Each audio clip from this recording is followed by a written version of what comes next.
David is an award-winning writer of scripted comedy and drama and creator of the critically acclaimed podcast sitcom Wooden Overcoats. As a scriptwriter and series consultant, his credits include productions for Audible, Big Finish Productions, BBC Sounds, Hat Trick Productions, and ITN. He likes quirky comedy, fancy cakes, lots of velvet, and of course, all things Anderson. It's David K. Barnes. Hello, David. Chris. Oh, Hello. Thank you ever so much for coming to join us here today. You. Now, you and I go back, I want to say, about 20 years. I'm going to say 20 years. I think We've you're known probably each other right. For 20 years. And yet today is only the second time we've ever been in the same room as each other. That's quite incredible. That's amazing. And it's a very different world we're hearkening back to when we say 20 years ago. Absolutely. I mean, this is the days of very much message forums. That's where we met. Doctor Who message forums is what we met on as in our sort of respective names. I believe King Godzilla. Previous regenerations, yes, indeed. Yeah, that's right, absolutely. Yes. And the days of internet message forums, where actually I believe I did my very first comedy writing was on those forums. Usually, that's right. Yes, writing characters based on you. I suspect that's probably right. Absolutely, yes. I suspect was I not an inspiration for like a Jar Jar Binks type character? You were an inspiration in one of your for an even funnier Jar Jar Binks. Than if the you one can we imagine got, such a thing. That yes. we got on screen. Absolutely. But even longer than we've known each other, on and off, you have had a slight appreciation for not all things Anderson necessarily, but certainly Thunderbirds, Absolutely. Captain Scarlet, Absolutely. and one or two other things. Indeed. No, I'd say that Thunderbirds is the very first televisual love that I think I had. I remember, I would say, basically there was these repeats on BBC Two. I think probably this is early 90s, and this is like Tracy Island comes out again of all the. I had Tracy Island. I had all the toys. Of course, yeah. My Thunderbird 2, the pod didn't have a door on it, which I didn't realise was effective until I saw somebody else's, and I went, oh. And did they ever make a Thunderbird 5? Did they ever? Not in that run. No, they did 10 years later. The next time it came round. Yes, so I was but not just in our day. well, I'm going to go and seek that out immediately after this recording because I want a Thunderbird 5 for the collection. And it talks if you can find one that the battery hasn't drained on. Good Oh, yes, Lord. yes. Which voice of John Tracy, the proper one or the one in Thunderbird 6?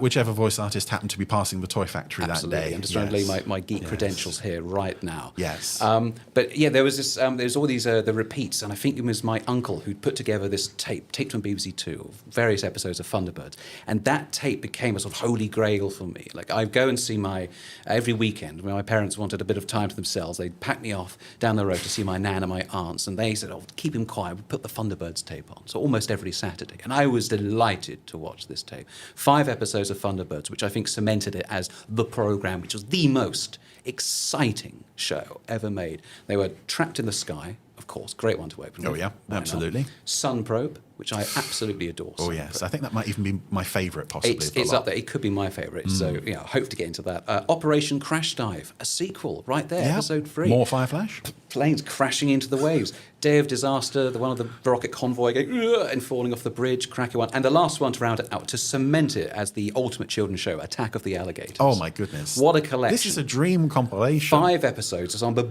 most peerless television ever made, right there on one tape. I watched that over and over again. It wasn't until much later I realised there were another sort of 20, 21, episodes out there.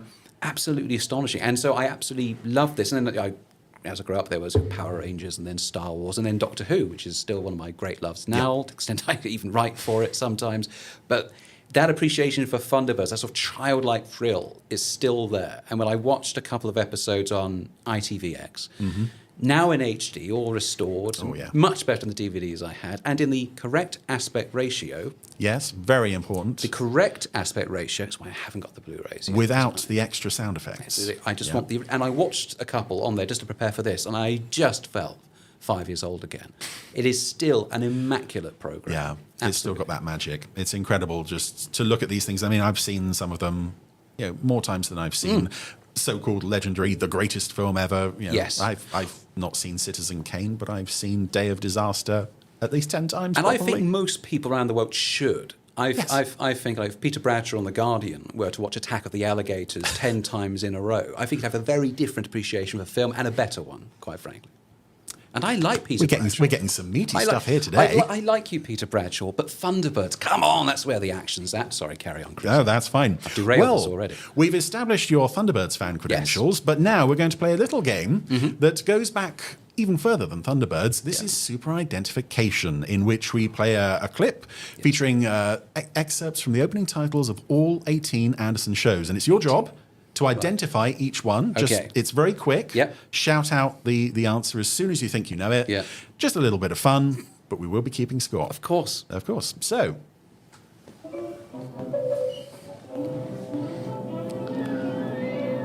Torchy the Battery Boy?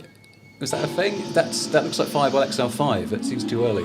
I don't know. That's... Who are you? This is astonishing. What's happened? Is it Supercar? hey, that's Yes. I got one. That'd be Fireball XL5. That's right, yeah. Okay. That's Stingray. There he is. Where's the fish jumping out the sea? Come on. Cracking stuff. Of course you know this. Beloved Thunderbirds. Peter Bradshaw, that's the stuff. Captain Scarlet. He's the man, yeah. Yes, Joe 90, of course, which I've seen some of. Lots of violence in Joe 90, if I recall. The Secret Service is a show that was made. There it is. Now, oh my word, I ought to know that. No, that's gone. Totally. It's the not the Persuaders. It's the other one. Close. It's near. I'll come back to it. That's Space 1999. Yes. The Protectors was the last one. Yep. That's Terror Hawks, maybe. Okay. We can manage So retrospective. That's fine. That was the young ones. This is good Lord. I don't even know. We're nearly there. Oh my word! I didn't know. Gerry Anderson, you've done more than I. Last one? It's the CGI Captain Scarlet. Yes. Yes. Okay. Fantastic. We've got some there. Good Lord. Okay. A newfound appreciation, very highly pressured newfound appreciation for Gerry Anderson right there. Right. So, David K. Barnes, you have scored 11. We're going to write that on your card. Absolutely. We had a whole row of previous guests' scores along the side here. We've recently rebooted that, going into the new year, and you are now the current leader. Oh. So our previous guest, Ronnie LeDroux, got 10, I believe. Oh, I'm sorry to have beaten Zippy, but it was a worthy fight. On the edge of the desk, and you will remain there probably for the rest of the year, or until we lose you. So, something going to happen to me on the journey home. Well, you never know. Stranger things have happened. Right. Let's go back to then the earliest beginnings of your career as a writer, because I remember from back in the day, as you've already alluded to, you wrote various online things. I did. How did you transition from that to the sort of professional world, as it were? Yes, well, I used to do a lot of writing online, including sort of scripts and things and this and that, and comedy sketches. And then I went to university, and I moved, because I grew up in Portsmouth, and I went to Edinburgh. And I went to Edinburgh because it has a student-run theatre, and it's still there, the Bedlam Theatre. I'm not sure if at the time it was very much the only student-run theatre in the UK. There might be others now, but that was absolutely there. Whenever I visit Edinburgh, I wander by, I have all the memories come in. And that was the first place that was sort of... that allowed me, that sort of was lax enough to provide me with a budget to put on some of the things I was writing. And I used to do sketch shows, and then I moved on into full-length plays, usually things which I would sort of come up with an idea, stand on a stage, come up with something, and then they give me a budget, and I'd have to go away and write it, which is, I can tell you, not the way it should be done. And I learnt that the hard way. I never learnt by those mistakes. But I did all these comedy plays, and then ended up moving to London, where it is incredibly expensive to stage a play. Yes. It's incredibly expensive to stage a play in London. So around about this time, I think podcasts were becoming a thing, as indeed I hear they still are. They are indeed, yes. And me and some friends, they had this idea for a comedy film, like a short film, that wasn't going to quite work out. And they said to me, well, look, you've just done a sort of a radio comedy thing at university. What about this? And we had a chat and bounced ideas around, and we created the show called Wooden Overcoats, which is a sitcom set on a fictional Channel island about rival funeral directors. And that went on for about 4 seasons or so. And from that, which was done very much on a budget of 2p, trying to get a studio and get lots of lovely actors, wonderful voice actors from all over the shop involved, from those who've been on telly decades ago to those who just, actors who are very new now. And we created that, and from there, that sort of turned into a very happy career so far, in which I've been able to write other comedy programs. I now have script edited for Audible and other places. I'm writing a Radio 4 play at the moment. And I've done lots of little bits and pieces, and of course, Doctor Who. I've got to write for Doctor Who a few times. When I go home from this, I've got to edit a script that was due in several weeks ago. Oh my goodness! Well, we mustn't keep you, but we will. Yes. Yeah. So with your writing, including, as we can now say, the award-winning Wooden Overcoats. It's kind of you to mention that. I wasn't going to bring that. That's fine, because we haven't yet won an award. We haven't won anything. No, well, they will. I know British Podcast Awards, Best Fiction 2023. Wooden Overcoats. No, I can talk to a few people. Oh, we're in then. Thank you. Yes. But going back to things like the Anderson shows and Doctor Who, do you feel that those have had an influence on your writing career beyond just sort of like name-dropping things, slipping in little in-jokes and such? Absolutely, because I often put in in-jokes and references to sort of random... I'm fairly sure Hackenbacker has turned up in several of my scripts as a background name. But what I would say is actually, I think Thunderbirds, honestly, is a terrific show. I mean, obviously all are, but Thunderbirds in particular, because of the 50 minutes of Thunderbirds compared to, say, 25 for Captain Scarlet and Stingray, it's a wonderful exercise in dramatic structure. When you look at any really good episode of Thunderbirds, and you've got, and it's accentuated by the 3 ad breaks, the fade to black, and that's the end of the act. So 4 acts. Act 1, 15 minutes, set up a situation, those characters, why are they important, why do we care, what's going to go wrong, what does go wrong, bang, straight into an ad break. That's a lot to cover in a quarter of an hour, and they managed it, on all those episodes. I think, is it 32 episodes actually? 32, 32, I got it wrong earlier. Films, 32 episodes in the film. So you've got 50 minutes there. You then have about an extra 10 minutes of just let's enjoy the disaster a bit more. There's no point in setting it up if you're not going to have fun with it. And fun means people being terrified and more explosions. 10 minutes of that, and our heroes sit there going, oh, crikey, what are we going to do about that? You then go, advert break, fantastic. Wow, we're really excited. Into another 10 minutes. Those 10 minutes, we're going to get our heroes there, sort themselves out. But then things have escalated even more. The building's actually fallen down, or some idiot's going to throw in more sort of alligator juice into the river. It's all even worse. Will the heroes get there in time? Quarter of an hour at the very end. This is when they come in and they save the day, and it's very exciting. Something's about to go wrong, or something goes, or an elevator car tips and smashes into another commercial airline. But it all eventually comes together, and then bang into your end credits. That is a lot of ground to cover in 50 minutes. But just the sheer the sort of the machinery, the construction of all that they managed over those 32 episodes. That's how you hook in children, along with all the explosions and all of that. It's meticulous attention to structure and dramatic detail, and that is something I think I've always tried to keep. I've not always succeeded, but I've always tried to keep with me. And because it works in comedy. Comedy is most of my work is in sitcom or in sort of light-hearted comedy adventure or Doctor Who style fun adventure. And you need that attention to structure and detail to know, right, we can't just have half an hour of people sitting around doing nothing. You've got to have an explosion at the 10-minute mark. Yeah. A Dalek needs to turn up there. Our character needs to lose his trousers there. That kind of thing. That attention to detail, I think, has always stayed with me from Gerry Anderson from the age of 5. And with Thunderbirds as well, the extra time, you get to appreciate the characters more. Absolutely. Not just the regulars, but I think that one of the great strengths of Thunderbirds is you wouldn't care so much if you were looking at complete strangers who had a building about to fall on top of them. Yeah. If you have a family that you've got to know over the first 10 or 15 minutes of the episode, you care. Yes. In theory. Because I know, was End of the Road one of the... Because I know there were about, 10, maybe a dozen episodes which were made as half hours before they were told. Is End of the Road one of the ones that was extended? Because I remember that as having a lot of character work. Because that's the one about a chap who works for a company and then eventually he's in a truck, tipping over the edge of a precipice with bombs in it. But there's a nice sort of bit in the middle where he goes to Tracy Island and he's sort of, chatting up Tintin, and they've got a thing going, and Alan's a bit jealous. And all of that isn't necessary to get him into a sort of a little truck that's going to go over a cliff. Yeah. But it's nice it's there, and you do care about all these people. I have a feeling, and if I get this wrong, I'm never going to forgive myself, I have a feeling that's not one of the ones that was extended, but I've always felt that it is very much, you can see where the extra material would have gone in. Absolutely, because that's one where you also think to yourself, I suppose it makes sense, because one of the things toward the end, they go, how are we going to rescue this guy without revealing our identities? Because he's literally been to our house. Yes. We invited the bloke over to our gaff, and now we've got to try and save him from this truck.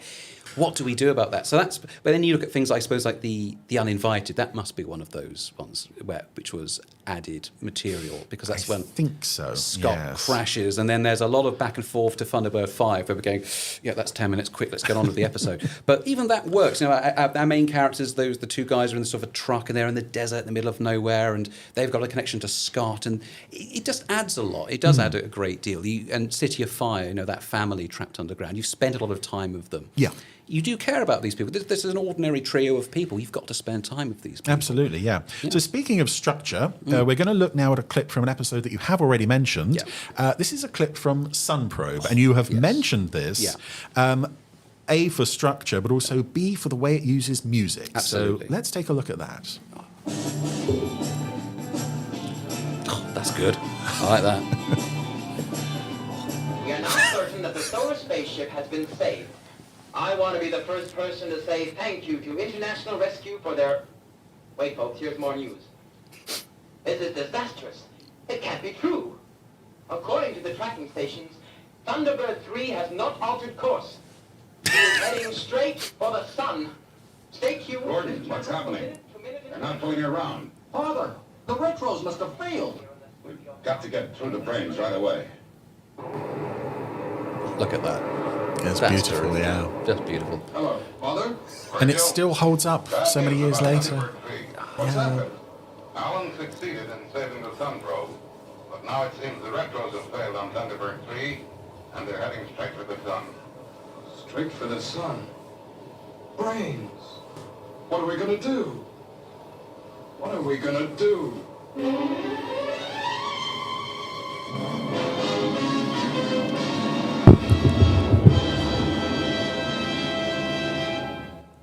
Yeah.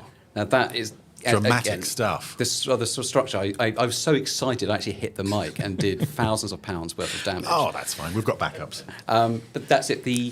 It's about the structure. It's the thing that lingers a lot in my mind is the use of music. Barry Gray's fantastic music.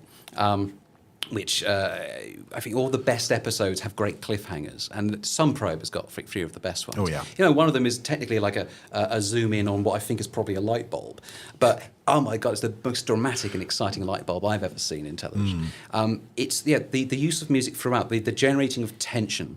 The way that anything can be made to look like the most, oh my God, edge of your seat, exciting programming ever made. And a lot of it, obviously, it's the attention to detail, it's the scripts, the story, the direction. There's so much goes into it, but the music is just that extra, that's right there. And the voices as well. Absolutely, and the voice, all the use of sound is terrific. Every explosion sounds like, I think that's the thing that gets you, the use of sound to create particularly things like fire or things that are underwater, underwater explosions that I imagine sound like, well, nothing, but in Thunderbirds to Gerry Anderson, just like Atlantic Inferno, that is some of the most spectacular pieces of craft, sheer craft on ever put into children's television. Because if you see an exciting sort of fire in animation or in real life, etc., that's one thing. But here, because it's sort of puppets and models, you can have an entire oil rig go explosion. There's a shot I think where it's dark clouds in the background. There's an oil rig that's sort of falling down. That explodes. There's fire coming up from the ocean. That's exploding. Thunderbird 2's floating there. Thunderbird 1 shoots off there. There's like 5 explosions in one frame. Yeah. And it looks absolutely apocalyptic. And yet this is, the equivalent of filming in a bathtub. It's astonishing, absolute craft and detail, and the sound going into that, so make sure that every explosion isn't just, but and all of that. And the music overlaid on that, it is an absolutely superlative sort of melding of disciplines, of talents, which is, I think, one of the things when you go back to look at these, you go, oh, it's just a children's show, it's puppets and all, and then you watch it, go, look at this, look at the dedication on this. I mean, a lot of the people involved with this stuff, it would have just been their day job, but they were all determined, this is going to be the best day's work I have ever done. Yes. And it's all up there on screen to the extent that we are still watching this stuff 50, even 60 years later. Absolutely. I mean, I would love to, if somebody said, I mean, obviously, somebody came up to you and said, "Hi, you're doing here's your TV series. We've commissioned you. I'll take whatever I can get." But if somebody says to me, "Hi, here's your sort of police procedural or gritty sort of, actors looking very sad in trench coats in the rainy day series," or we'd like to do a series where these adventurous sort of puppets end up saving the world from explosions and this, and there's a guy in a pyramid trying to bring down this with masks and all the rest of it,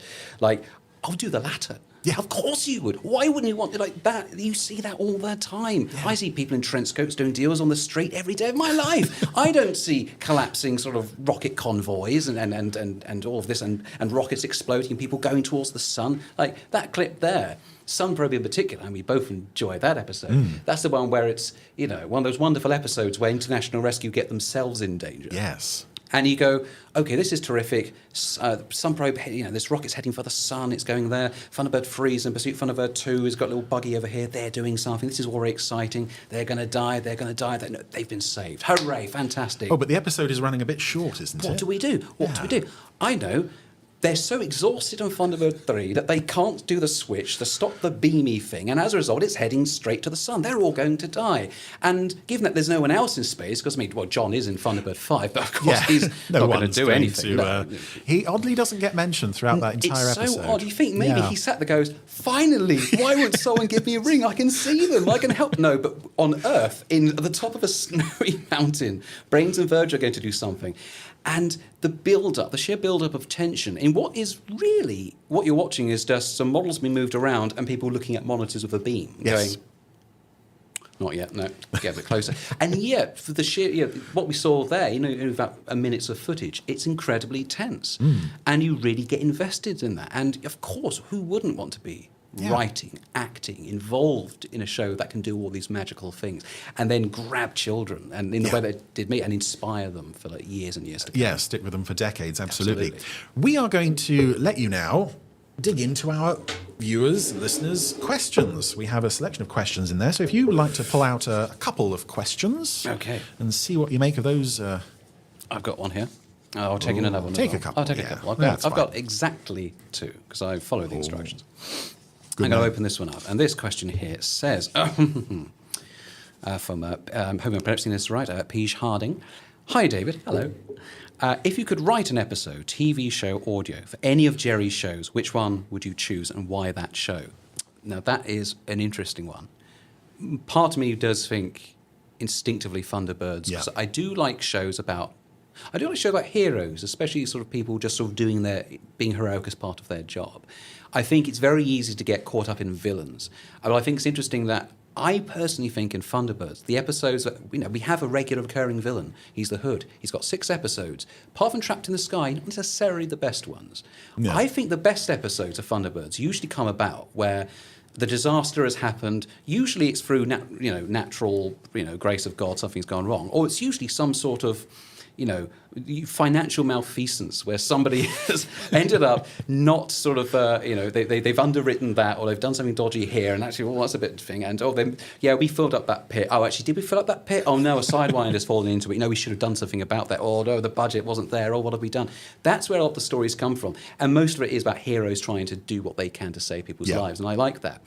But I would be very, very tempted to do a Captain Scarlet. Yes, because there's a lot of scope there. There's a lot of scope there. I want to do the episode where Captain Magenta finally just takes over and Cloudbase just plummets within minutes. Oh my goodness, yes. You can immediately see that, can't you? Yes. Absolutely. Do we have time to talk about Captain Magenta? We will be talking about Captain Magenta. Fantastic. Not this week. We'll save him for next week. He can be the bulk of next week's episode. There's a lot. At least 20 minutes of Captain Magenta is what the listeners, the viewers want. So who have we got for our next question? Next question. Second question here.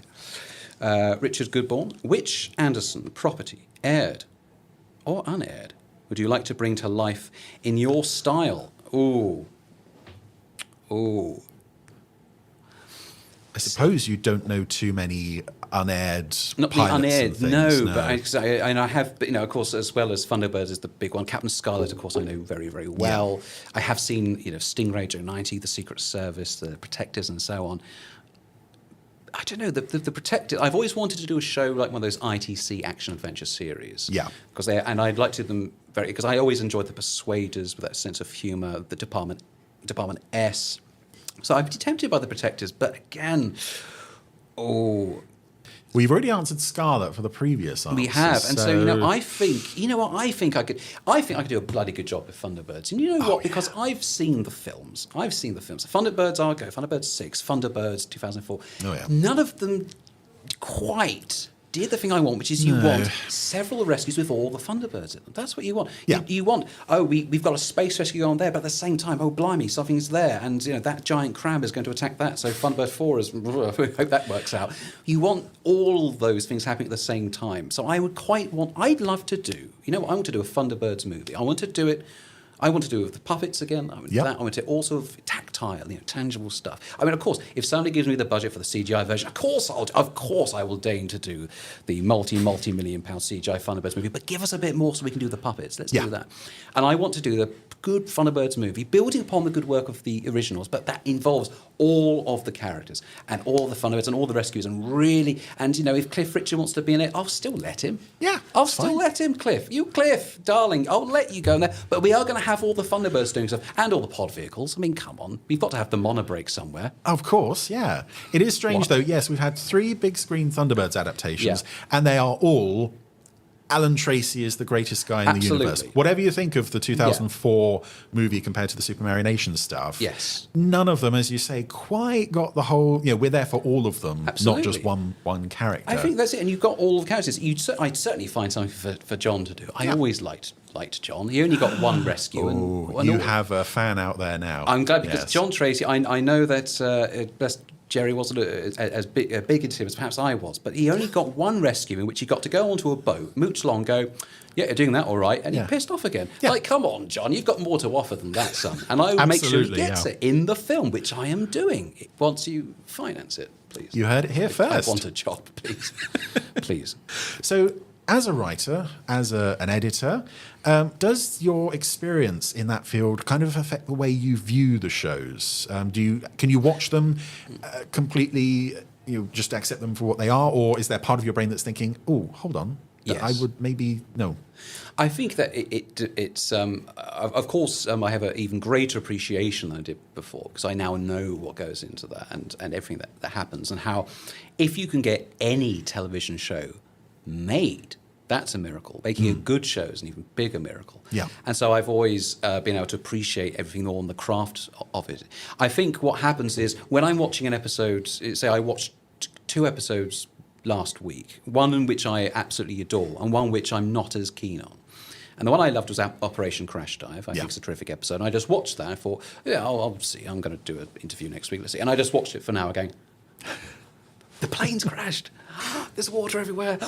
God's putting cables together. That's incredibly dangerous. And it was very, very exciting. There was no critical faculty in my head. I was just watching this most exciting aviation-involved sort of disaster thing happening, and Thunderbird 4 and all of that. And then I watched Danger at Ocean Deep, which is not one of my favourite episodes. And it does feel like one which has not quite got enough plot to go. And as soon as the tension breaks, I start to think, well, okay, that's why have we got the strange bit where Scott launches and so does Virgil to go on the rescue we don't see, and then we go for all of Thunderbird 3 goes up there to pick up John to come down again. We see all of that again, and I think this is padding, isn't it? That's before we even get to the subplot about the dog food. Absolutely, and then somebody would go, yes, I wonder where the dog food. We think it's probably here, but let's send Lady Penelope to chat to this nice old buffer about it. And she says, yeah, you're absolutely right, it is. And I go, right, well, I guess that ship that's been heading to disaster for the last half an hour we've done nothing about. We should probably get on that, and they do. And then you go, okay, we've got there, and the rescue's not that exciting. It's just sort of like you hover and cut in and presumably get up a ladder. I mean, as far as I can see, they probably just push them over the side and let them swim for it. Yeah. We don't see them. But and that's when you do. I sit there and go, this is where it doesn't work, where you haven't, you've made a bargain of your audience that at the 10, 15-minute mark, this will happen, and then there's the bit of this and the escalation, all the structural stuff I talked about before. And that sort of breaks the rules. It's not as exciting as it should be. It's an attempt to do something different, and other episodes of Thunderbirds attempt to do something different very successfully, like The Imposters, very successful deviation from the form. The Cham Cham, those episodes that do something a little bit different. Even Alias Mr. Hackenbacker, like bizarre episode. I have a strange affection and fondness for it. But that's when I do, and I go, oh, I'd like to do that differently. Oh, I'd like to jump in there. And then you start applying things that would probably be far beyond the scope of the time. But that's when I do, my script editor hat comes on. Yeah. And my writer of, oh, give me that script, I'll do it. There you go. And that's going to come in. And then there's going to, Thunderbird 4's got to be, it's called Danger at Ocean Deep. Where's Thunderbird 4? Come on, you don't know your job. I'll do it for you. That's where it sort of comes in. And that's it's too late to do anything about it. And it's very insulting. I mean, they were writing about, God knows, I don't know what deadlines they're up against. I mean, and, you know, the writer of that episode, he might have been getting married the day after that. He had to quickly hurry up the script. I don't know what pressure he was under, and I apologise. And on that note, let's go into our questions tin again. We've got a couple more questions you can have. I picked out a couple. Exactly again, a couple. Sophie Davis, hello. I love Wooden Overcoats. Terrific start. Is there something that would do differently if you started all over again? If I did I suppose I would do the series over again. I'm not entirely sure that I would. There is a part, season 1 of Wooden Overcoats. Again, this is a series about rival funeral directors on a Channel island, and I do think that we managed to get. We did 4 series of this overall, which is all set on an island, not quite like Tracy Island, but it is an island with an impossible number of things in it. So that's probably a bit of from Thunderbird's viewing. I think the one thing I changed is something I don't believe. Does Thunderbirds ever do a murder mystery? I don't think it does. Oh, I think there's scope for it. There's scope. Yeah. So I think that season 1 of Wooden Overcoats eventually ends with a kind of mystery thriller plot. And it's rubbish. It doesn't work at all. It's just, everything else in that series is terrific. It's some of the most peerless radio comedy you've ever heard, commissioners. The last episode I do differently because I pushed ourselves into a sort of a murder mystery kind of element, which is actually very hard to do. And I've actually had a conversation with a writer recently who had the opinion that a fully comedy murder mystery is almost impossible to do.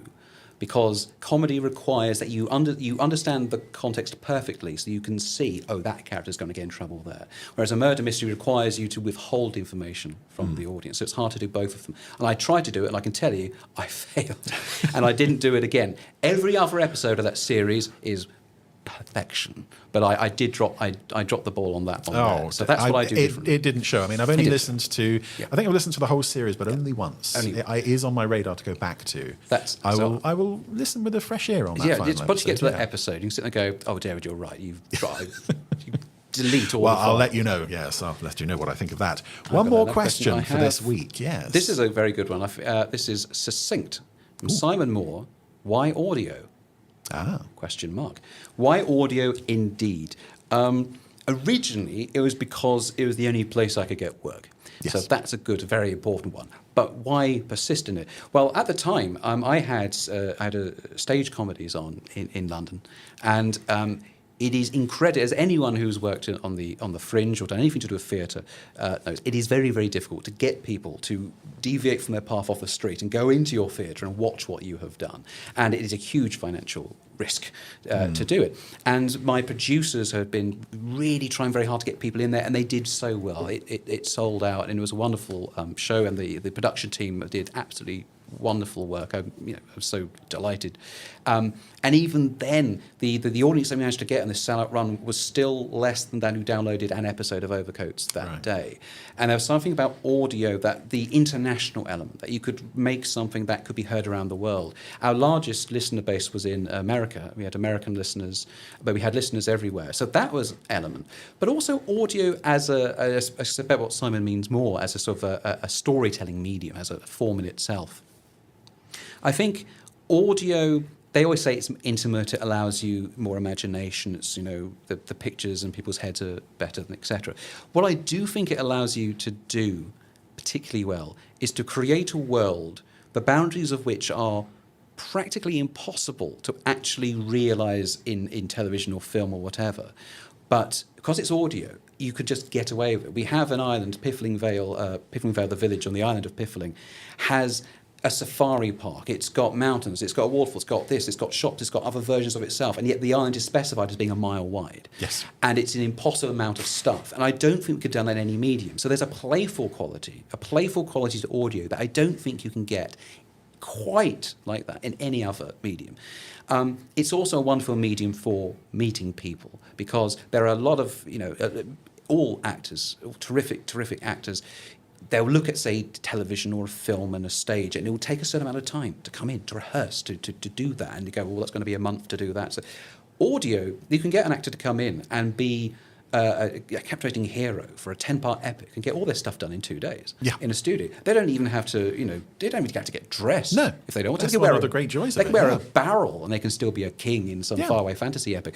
And so people come in and do it, and then they get really into it. There's that playful quality of, I didn't need to quite devote a month's worth of resources to this, but I can come in and go, right. And I think the best voice actors are those who still treat the gig as any other sort of as television, film, or stage, but they know, with voice alone, with the sound, the quality of audio, of a voice, with the effects, you can conjure up so much. Yeah. I saw one. I had lunch only today with one of your guests for a previous episode. Yes, indeed, Ronnie LeDroux from the last 2 weeks. And yes. I asked him about what it's like to create a voice for like a puppet or a visual thing. And of course, he's somebody who. He said you look at it and you intuit, you play, but he has an instinct. Voice actors, great voice actors, like the actors they had in Thunderbirds, Captain Scarlet, they have an innate intuition and facility for going, what is the voice? What does it need to do? How do I make that happen? Then how do I deliver that in the way which hasn't quite been heard before? And I think that's it. There's a certain, when you don't have to run around and go, we've got to build the sets, we've got to do the costumes, crikey, how do we do this? And there's a special effect. When you can concentrate just on how is it heard, you can really dig down into how a story comes alive, how characters come alive, how writing facilitates that in a way which I don't think you can quite do in that way in any other medium. And that's why I find it a very, very, very exciting medium. I wish it paid more than it does, but it is still very exciting. It's one of those mediums as well where if you find it isn't working on its feet, you can sort of pull it apart Absolutely. on the fly. Not greatly, but you can. It does allow. I think in the way that if you shoot something on a set and you go, that set doesn't work, well, you've got to rebuild something else and get everyone back in. If the set didn't work on audio, you change the background sound file. Yeah. And then obviously there's a lot more complexity as well. There are editors out there who have just hit the roof. I know it's much more complex. I've seen my producers at work and I could not do that at all. But I dare say even they'd say it's simpler than if you were doing that in television. Well, speaking of wooden overcoats, which of course started on audio, we will be touching more on wooden overcoats next week. But we'd like to get a little bit of it in this week. We have got a trailer for the live shows. Was this during Series 3 you started doing live shows? We'll find out. We are back. Tonight and today. Oh, just throw my husband down the well. It'll probably do. In this case, it probably would. I'd like a Shirley Temple. That's a joke, isn't it? A disastrous funeral. You decide. Debonair sponge. So, you haven't actually feeling that? Let's have a roll call. There's lashing wood together to make a stretcher. So your whole life flashing through your eyes. Chapman! It's watery all night. Somebody once told me you were sleeping there. Yes. Now, embarrassing enough, I'm wearing exactly the same clothes in that clip as I am today. That is not a problem. Can you imagine that I've worn this countless times in this room? I Nobody have to give the cares. impression that I only have one set of clothes, but I also can't say that I don't. So. It is a far more extravagant set of clothes than any of us are currently attired in. So, yes, we will return to Wooden Overcoats next week for part 2 of this interview, including touching on 1 or 2 Thunderbirds references snuck into Wooden Overcoats. But before we go, where can our listeners find you, keep tracks of you? They can keep track of me. At the moment, the best place is my website, which is www.davidkbarnes.com. And I am on various social media things as well, but you'll probably find them best through there. At the moment, I'm on Instagram and Blue Sky, and I think there are another 10 social media things being introduced right now, probably during this recording. So, but www.davidkbarnes.com is where you'll find me, and I look very much like this. There are pictures of me doing that. It's this, but more of it. And of course, Wooden Overcoats, much like the Gerry Anderson podcast, is available on all good podcast platforms. It absolutely is. And even 1 or 2 less reputable ones. Terrible ones. Yes, they all want it. They all want it. Same with us. So, it's yes, incredible. find Wooden Overcoats on your podcast app of choice. Fantastic stuff. So, David, you'll join us again next week, I trust, for I more will. of this. Well, I'll go home now. Oh, yeah, go home, come back. And in the meantime, this has been the first part of our interview with David K. Barnes. Thank you very much, David K. Barnes. So, David, thank you ever so much for joining us here in Slough today. We have here the randomizer with every single Gerry Anderson episode ever made in it. There's a button right there. There it is. I think you'd like to press that, wouldn't you? Here we go, folks. What's he going to produce for us today? Thank you. Well done. That's all right. It doesn't actually move as well as it used to. We used to have a big red button. It's had a bit of a rebuild. Yeah, it's fine. So, we seem to have Heart of New York, which I believe is an episode of Captain Scarlet and the Mr. Oz. What Are the Chances? Thank you very much. Here's Captain Scarlet.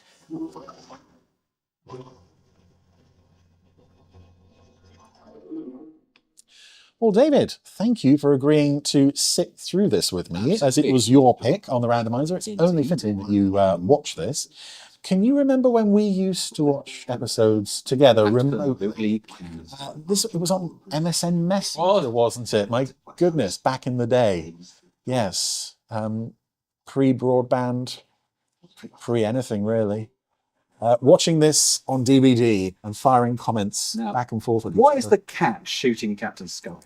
That is a question that we don't really have time to go into. No, I we don't do. think. No. So long as cat stalks along a street, turns around, shoots Captain Scarlet. Is made indestructible. There he is.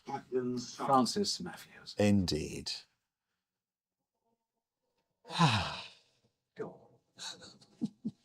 It's quite a slow opening to this one, isn't it? This is MI5, Lady Penelope's going to come by on her yacht. yes.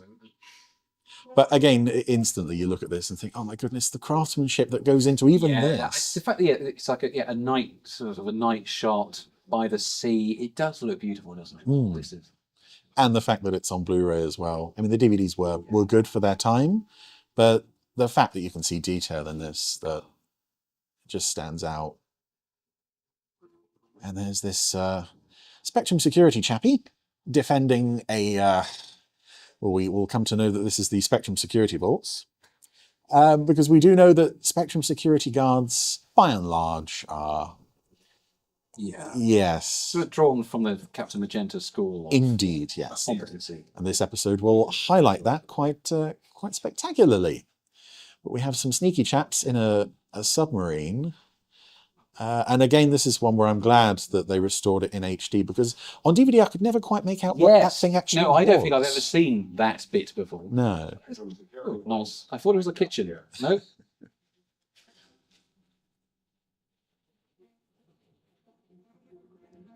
Come on. No, I'm sorry, there's no one else around. No one wants to talk to that guy.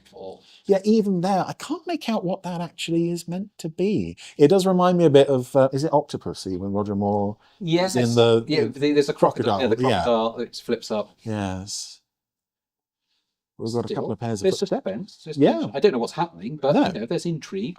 It's on the message in the morning. Note-taking? Note-taking. Still doing a shopping list from the wife. The guard's coming out. Give me the disc. And this puppet on the left was always playing villains. Yeah. I have a feeling the one on the right only appears in this episode. So they've now thrown down a thingy. Nice old cake tin that's been thrown down in front of our officer. And meanwhile, this Spectrum security guard is just enjoying the night air. And now there's a flashing light to look at. I do love the wetsuits that they have in Supernatural. Yes. Yeah. There's a nice sort of sleek, slightly kinky aspect to divers in this series. Yes, I think, again, those costumes are probably reused across multiple series. But here's a obviously suspicious thing. What does my training tell me to do with it? Don't do that. Right. Okay. No. Right. At the very least, tap it with a broomstick. Yes. From a distance. No. Or alert your colleague. Although they've established there's no one else. No, it's a shame. It's again the sort of the John Tracy Thunderbird 5 style of surveillance. You keep one person by himself at a very important location, and you leave the vital keys in the desk inside. Wait for the gas to clear. yeah. Well, that's sensible, at least. Yeah. Right. And speaking of dramatic close-ups, you mentioned during your interview. Yes. This is a classic. Yeah. Zoom. Right into the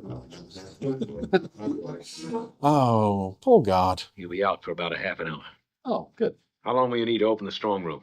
About 10 minutes. Carl gave me all the detailed drawings. That's Gary Files' voice, isn't it? Yeah. I'll get the equipment. Right. And he is, I think, an underrated voice artist in these shows. And he's one of those where you can't always be sure whether it's him or not. There's one or two where they're just so good at disguising themselves. Well, I've taken care of the alarm system. One little bang in the right place, and she's open. Get back behind the table. It's a terrific voice cast. All round, yeah. Yeah. You know, it took me a very long time to know that David Graham. I knew he was Brains and Parker. It took me a long time to realise he was Gordon. And it's so, because Gordon is just Brains without a stutter, but I never got that. You know, there's still characters David Graham plays. I go, is that really him? Yeah. You've done it. The door's opening. It also took me a long time to realise that you were hearing the same voices across multiple shows. Like, I didn't realise until, I think it was an episode of this, and suddenly hearing Captain Grey, and I thought, oh, right, that's Steve Zodiac's voice from 5XL5. Why is he there? A great format, this. Doing this every week over the opening credits. Yep, over the characters as well. But we are getting story, and it's different every week. Mm-hmm. Like, the idea of the villain tells you what they're going to do each week is, on the face of it, a strange choice. But the War of Nerves does justify it, and I think this is a terrific format. It is one of those elements of the series that does get criticised heavily, that they basically phone up their opponents at the start of each week and say, this is what we're going to do, try and stop us. Yeah. But it is... That's the point. Yeah, it works very well. And this just always looks beautiful. Very chilling. So black. There he is. Terrifying mask. Absolutely terrifying. Children's program. Oh, yeah. So when was the last time you actually sat down and watched an episode? It's been a while, because I watched an episode of Thunderbirds the last week to prepare for this. And I've not seen any Captain Scarlet for quite a while. You know, it has been a number of years. Actually, I think I got the Volume 1 Blu-ray. Oh, yeah. So I've seen it a few years ago. 3-day security. This guard must feel like an absolute plonker. Oh, yeah. Whoever opened this strong room door knew just what they were doing. But that puppet playing the guard had been Spectrum guards in previous episodes. And obviously they've just plonked him down there. But I like the fact that he's just gone from failure to failure to failure. Never gets a break. But this is sweet. I love the rainbow colours shooting out of his... How is he? Is he all right? Yes, but he's fully recovered. I'm glad to hear it. No. Go on. We're inside. I like to think he's wearing those colours. He's like a peacock. They never quite make sense, though. There's a red one and a blue one. There's a green one. There's a goldy one. But then we've got lots of other colours that don't quite fit the lineup of captains. It doesn't sound like the work of the Mistrons. I wanted you to check it out first, but now I think we can leave it to the Spectrum Police. I love that as well. I don't think they're mentioned in any other episode. Yeah. Spectrum Police. I can't be bothered. Get someone else. Yes, Colonel, we'll leave immediately. Oh, nice bit of aeronautical model shot. It's nice as well that we get an opening sequence that doesn't seem to tie in with the larger story. Because I think this is a clever idea in its concept of the criminals. Yes. It's rare that you get any sort of sense in this show how much the general public know about what's going on. Yes, absolutely. No, it's because the opponent, once you've got the Mistrons, it's quite difficult to get somebody else in. But actually... Kruger and I risked down next to get a heap of useless paper. How was I to know what was inside? And again, some magnificent hotel rooms, offices, and similar in this show. Very big, very spacious. Those little fin ties. Tiny knot that now. Storing something more valuable than papers, isn't that reasonable? Well, you two stop arguing. Have either of you read any of these And documents? this is interesting as well, because he mentions an eyewitness account of a Mistron reconstruction, which I don't think you ever see anyone in the series watching as Captain Black bumps someone off. And destroy an object or person and reconstruct them for their own... It's also interesting that nobody seems particularly bothered that it's a show on. alien body snatchers. Reconstruction as it actually happened. Very interesting material, but it doesn't help us. Unless you're thinking of writing a book. Not a book. Maybe a play. And we'll all be in it. I think I know how to make the Mysterons work for us. It's a nice idea for a... God, these very grubby...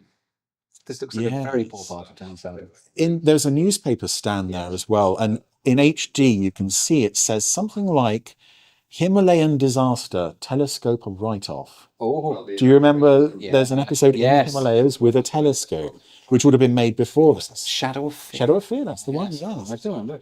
And I'd never noticed that before the Blu-rays came. No, that's the sort of detail you'd never notice. No. And also the newspapers are going along, being blown in the wind. Yeah. Again. It's detail that they never would have had to put in. No. They did it because they were professionals. New York. The gold reserve for the whole eastern seaboard is held in there. Do you think it'll work? Sure it'll work. Inside an hour, we will all be Mysterons. I do love, as well, the plan within a plan element going on here. That the Mysterons don't really need to do much with this. No, they just sit back and go, well, we'll just let this go on. We had this whole plan schedule, but no, if they're going to, crack this going, then, yeah. Oh. Hey, buddy, I think we spotted a fire. Whereabouts? Come down here. I can't hear you. Right. No. It is a running theme with this episode. Yes. Security guards and people who really should know better. Well, you must get quite a view from up there. Here, pal. Have a drink. No, thanks. You said you saw a fire. The man said have a drink. Look, quit playing games, will you? Pull off the road and sober up. Are you insinuating I'm drunk? Well, I smell of liquor. It is a slightly grown-up element to the scene as well. Keep the speed down. Because I used to sometimes write for sort of licensed properties based on families, like Doctor Who, etc. You're not allowed to have references to alcohol or drink in those, And so actually here, that's that time when you could throw in alcohol. You could have an entire episode about Mysterons spiking champagne, and that's your 25-minute family. Well, one of these guys was smoking a cigarette earlier, and you wouldn't get that now. Gosh, we sound old now, don't we? Back in our day. Oh, dear. Right, get the dummies out of the trunk. If we can roll the car down to that clearing, it'll be in full view from the tower when it goes over the edge. I love that they've got the resources to not only throw dummies of themselves together, they've gone out and bought replicas of their own clothes, and they've got a spare car from somewhere. But it's just, as a kid, you don't think about how the plan doesn't quite come together. Yes, but at the moment you think, okay, your plan is, you're going to make yourself look like Mysterons. This is quite convincing. I wonder how that will help you, as opposed to bring down Spectrum on your shoulders straight away. I mean, presumably, someone investigated the wreck and discovered, oh, wait, this isn't human remains. This is burnt plastic. Although, considering this is Captain Scarlet, there are a lot of car wrecks that never get discovered. Yes. Fresh. Oh, dear. And again, because they're meant to be dummies, you can get away with slightly more grisly detail of these bodies that aren't really bodies. The bodies have fallen out. Yes. Because we've established in the Captain Scarlet universe, every road leads to a cliff. Ah, there we go. So look at that. What a great example. All the fire. Yeah. I just sound like a channel. All the fire. That's what you... The car sailed right over the edge. They didn't stand a chance. They must have all been... Where's this hat he doesn't wear? Yeah, I saw the whole thing. I suspect that could be a leftover hat from the Lodge episode, the Hunting Lodge. Oh, they're back. I saw you. You're all killed. The crash, the fire. You're wrong, Earthman. Tell the authorities we Mysterons intend to destroy the Second National Bank of New York. Tell them that when you wake up. Oh, so this is so you're diverting all security forces, one would have thought, to the place you intend to be. Yes. As opposed to like sending them to a different city or the other side of the world. Well, the threat was New York, wasn't it? But New York is a big place. Yeah. So I hear. There's so many places they could have sent them, but yes. Men and intend to destroy the Second National Bank in New York. That's it. This is the first time I'm seeing it in HD. God, that's the very vibrant. Yeah. Off his tunic. Yeah. Well, I'm not going to risk Spectrum lives trying to save a bank. Put me in touch with Captain. A socialist in white. You're thinking the bank managers are off screen. It's all right, Spectrum are going to save us. What did he say? We organized a systematic search of the... Colonel White, very much against currency. Ah. So far, no sign of a Mr. On booby trap. Yeah, so we have green, brown, red, green, blue, brown, indigo. Several light blues. Indigo. Presumably, yes, when they lose a captain, they take the bulb out. Yeah. And that's that. National Bank. I don't pretend to understand why, but if they do succeed, I don't want any of our men hurt in the explosion. Not even you. Captain Magenta. Oh, yes, here comes his big scene, I think, for this episode. We've mentioned he is a fan of roadblocks. Yeah, Deck standing around with his loaded gun. A roadblock. Better ease up. Right. It's a Spectrum roadblock. We'll have to be careful. Spectrum. Crack security professionals, old Spectrum. We won't get anything past them. We'll get through. There he is. So you could have run him over easily. It really wouldn't matter. You're standing in front of the sign that says halt. Well, they couldn't have run it. 01X238. Well, do roadblocks... Is putting up a sign ahead of the roadblock saying, slow down, there's a roadblock coming up. Is that standard procedure? Don't know. You would expect people to just turn around and head back the way they were coming, but... Oh, there he is. There Shades of Captain Magenta. There's the money shot for the whole series. That's the point when you go, this man should have his own show. Yes. And the fact it's so redundant as well, because, okay, he's got the Cap microphone, but presumably the radio, what they hear would have to come through the hat anyway. Yes. I don't think this is standard Spectrum equipment. I think this is a private project. This is Captain Magenta's gone, I want to look so cool. Yes. And Ochre's just far too polite to point out the obvious. Two are negative, Captain Magenta. I'm checking on the third. And yeah, Ochre is nothing of a character, but he's competent for the most part. Yes. I suppose anybody would look competent when stationed next to Magenta here. Okay, they've also got the ID of government agents. Yep. I wonder if they need to do this whole Mr. On thing at all. They could have... You've got presumably faked ID or not. Yeah. Because Spectrum are now going to know from the lookout there are 3 men. Yeah. Oh, here are 3 men. Does this tally? No. Because they're clear to proceed. We'll manage. I mean, at least Captain Magenta didn't shoot them. He was eager to do. Oh dear. Well, I've got to hand it to you, Kruger. You were smooth. He even told us they had pulled all their men back. I think this is a scene where the puppets are being worked from below, possibly. There's no strings coming out the tops of those heads, which is, again, something else you can only really see on Blu-ray. It seems to me, I suppose the plot here being, we pretend to be Mysterons, tell them what the target is, and bank on the fact they all evacuate the area. Yeah. As opposed to, I would have thought, increase security, like evacuate citizens. Captain Black's. Hello. Yeah. Hi, Captain Black. It's a lovely reveal for it. Yeah. Hello. This is sweet as well. They've articulated the model just to wave his hand. Captain Scarlet, Captain Blue. 3 men were reported heading this... We're here for your job, Magenta. Yes, we let them pass about 15 minutes ago. You did what? Pass? The Mysterons had changed he's beautiful. authorization to enter. Government agents, eh? Yes. There it is. How did they know about the Mr. On change of plan? Uh-oh. That information was only circulated to Spectrum personnel. You're right. It's beginning... I told them by accident. I knew I shouldn't have done that. Mr. On's the fire lookout saw in the crash. But they were checked out by the detective. This is why we need Scarlet on everything. And it is one of those things, again, where you think this is a global security organization. Absolutely, yes. To defend, and they only ever send 1 or 2 guys. It's like, it seems that international rescue rely upon one agent, Lady Penelope, to investigate everything, no matter where it is. It's like, we've got a hillbilly in the area already, or said Lady Penelope as well. Even when stuff is happening on the hillbilly's doorstep, we'll put Penelope in there. I mean, I wonder if, to a certain extent, they're assuming Spectrum won't guard the bank because in the future we've moved beyond caring about money. Maybe. But I don't know. There's a good germ of an idea here. Like some criminals pretend to be Mysterons for a plan of their own. That's a nice, juicy idea. That's a good concept.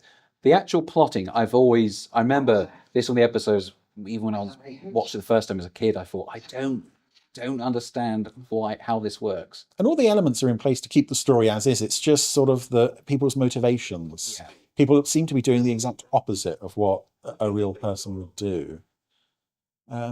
We saw earlier there Captain Black with a bit of a smile on his face. Yeah, he's looking forward to this gig. I don't know if that's a repaint of the original human Captain Blackhead, or if they made a smiling face when they made smiling faces for all the other characters. Because they would have been, there's the smile again. He is having a lovely time this week. He's been looking forward to this. Yeah. It's almost worth the plan not making any sense for the fact that he is having a good time. Yeah. He doesn't always get that. What a wonderfully sinister figure this Captain Black is. Just as a character. Yeah. Brilliant model. And the fact that he's one of our own as well. He's the fallen angel, essentially. In the first episode, where it's like a close-up of him in the car before he's like transmogrified, and then the next shot is suddenly zombified. It's a terrifying cut. Close-up on the face. Absolutely. It's not like we do a merge. It's just like cut to one, cut to the next, and he's suddenly... And it's very frightening. And the fact that it's never explained as well. Perfect. I just need to dress as Santa Claus. God, get a drill. Yes. I've forgotten about that. Oh, my goodness. Okay, but you must call me Santa. Yeah, I suppose they had a lot of bank vault money and such left over from there's Thunderbirds Christmas. There's a little old man in there quietly suffocating me. Oh, thank you. Oh, international rescue. You are.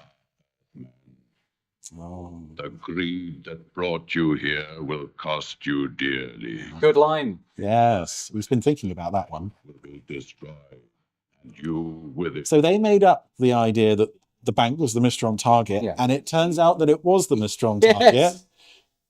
I still think it's probably just the Mistrons are like, you know what? Let's just have a go at these three guys. This is a holiday for the Mistrons this week. You go, let's just kick back. Captain Black's having a great time. And the fact that we've, crippled New York's economy, that's a minor plus. He didn't need to kill anyone this week. He just had to walk into a bank and shut a door. Like, easy. Yeah. Very dirty buildings. Look, there's a car. I love all these city streets, though. The detail here. Absolutely. Like, good goods cost less, I think I saw that. Yes. There's the Go Gay shop in London. Yes. Which I don't think reappears in New York, but I like seeing the shop names reappear. Dye fabrics. There's actually a pro-smoking sign on that building back there, yeah. It's cut out of a newspaper and stuck on the wall. Oh, here we go. That Captain Black is driving. Make sure he does not escape. Don't worry, Captain Blue. He won't get through here. Won't he? 2 minutes later. Yeah. Fire everywhere. Oh, dear. Yeah, who else would it be? Come on. The Spectrum Saloon. Yeah, he's one of those puppets that looks good from any angle. Absolutely. There's so much going on with and that yet, face. He's happy. He's not smiling anymore. They've really got back to an angry face. He's cornered now. No escape. And I think this is the moment they introduce the let's teleport Black out of danger thing, which I was never mad keen on, but Yeah, and also the car. I can't remember. Does this happen again or frequently? In Model Spy, the French police have got the tunnel. I remember, absolutely. Off. And I think the target sees them disappear. Yes. Yes. I think that's the only other time it's awkward because it's one of those powers which once you've introduced it, you think, why don't they do that more often? Yeah. It actually closes off more stories than it opens. Yeah. When they're already so powerful. None. He's vanished like a ghost. I think the Mistrons have powers we cannot hope to understand. I suppose. Colonel White said that to me once. Oh, God, I forgot. There's still three guys in there. I forgot this. I thought they were going to get rescued. I forgot what show we were watching. Oh, yeah, if it were Thunderbirds, they would be saved no matter what. I'd be surprised. I thought they were going to save those men. No. I know they've been killed. Now that the full story has emerged, we see how the... You look too casual. Oh, he does. Magenta doesn't get a chair. We don't have enough chairs. He's on the naughty stool in the corner. Said they would. The heart of New York. But this is always a nice touch to end with the happy Colonel White speech. Typical of mankind. whom I believe to be basically good. Oh, there we go. We're basically good. Convinced of our ultimate victory against the Mysterons. Hey! See, he doesn't care about money or banks. No. He has an ultimately very rosy view of humankind. I think that's a lovely message. Yeah, it's very positive. Well, David, thank you so much for sitting through part of New York with me. I know they do, don't they? It's when you're constantly seeing, interesting little details and such. And of course, as you say, there is a lot to go through here story-wise. Absolutely, but you can't take away from that the commitment to craft, the model work, the voice acting, the suspense, the tension, the pace. That did just fly by. Tony Barwick, there we go. I might, have a bit of a laugh at the plotting's a bit, but that's a top-notch production. Absolutely, yeah, through and through. Yeah. And there's very few episodes of not only Scarlet, but most of the Super Marionation shows where you can't say, as mad as the premise might be, or even the story, you never get the sense that everyone isn't really giving it their all. Absolutely, and the idea at the end there, and actually, our guys did get blown up in a bank there. Like, it's just the Mysterons. Oh no, they were not innocent lives as such, but didn't deserve to get blown up. And the fact that you don't see them at the end, it's just, and then this happened, bang. Bang. That's, again, children's program. Yeah. Surprising. A lot going on there. Yeah, it's incredible stuff. Even after 57, 58 years, it still holds up. I think it always will. David, thank you ever so much for joining us. Thank you. Heart of New York. Heart of New York, terrific. It's David K. Barnes. What are you doing here again? What am I doing here? I'm having a nice little chat with you. Fair enough. That's fine. That's our first question. We are talking about all things Gerry Anderson, particularly love Thunderbirds and Captain Scarlet, and special effects and music and brains, and that horrible scene where he was buried in the desert up to his neck. That's traumatizing television for children. That is indeed, and that has been that has been played on the podcast before. Someone mentioned that as one of their earliest memories. The two things in the episode: one, brains up to there, and then the professor looks exactly like Des Lynam. Yes. And then he gets beaten up, and I go, oh my God, the Hood's just beaten up Des Lynam. And it's terrible, There's a reference to the kids. Anywho, speaking of old clips, though, we are going to open this episode with another clip from Thunderbirds. And it's going to be a clip that people are familiar with, but it's from one of your favourite episodes, from one of everyone's favourite episodes. Let's roll a clip from Trapped in the Sky.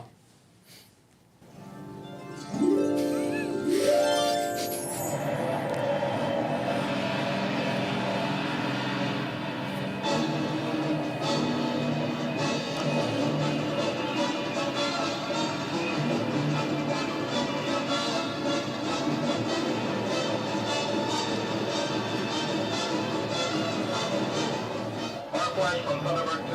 Cut engines. Fire flash, lift port wing. Lift port wing. Cut power. Cut power. Again, it's the sound effects. Yeah. Adding so much. And this horrible screeching is going to come up. Yeah. I'm applying brakes down here.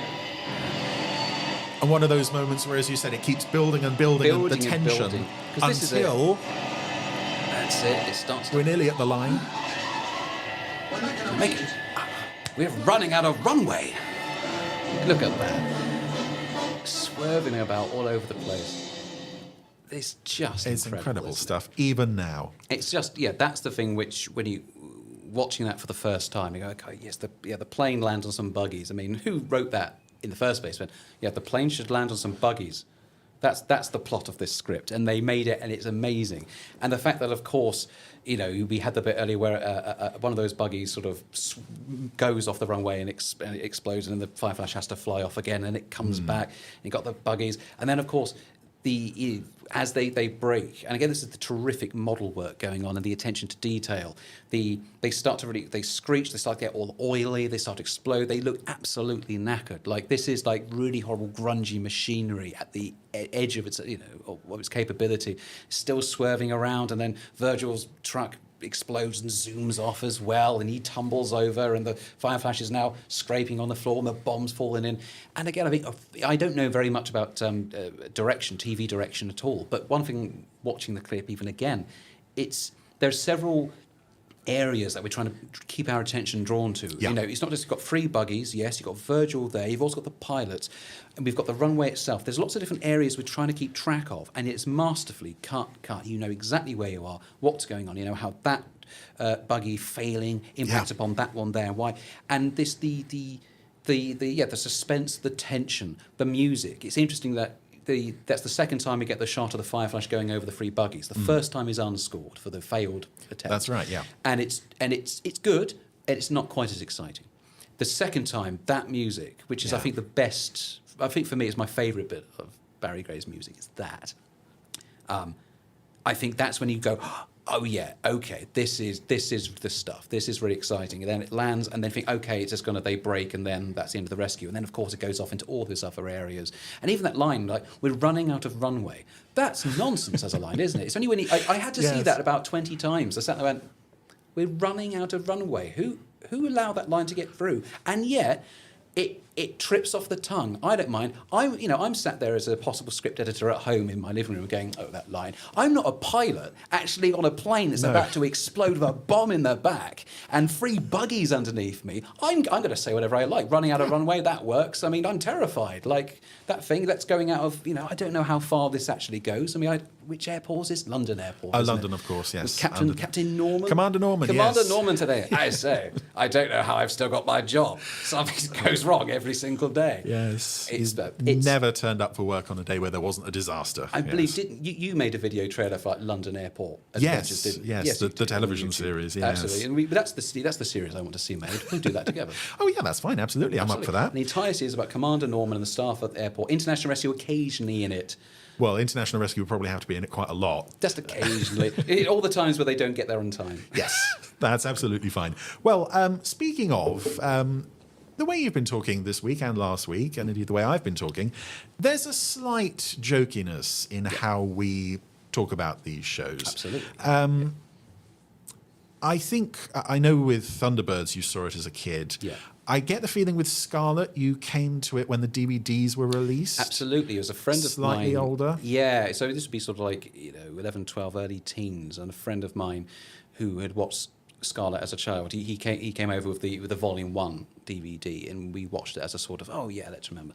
And of course you're watching it, and as a child you can watch one of these programs and just love it. Yeah. And then as a teenager you're not allowed to like child's things, and so you watch it with a certain, society says you can't. You watch with it. You try to impress upon yourself an ironic detachment. We're laughing at this, not with it. We're enjoying this ironically, etc.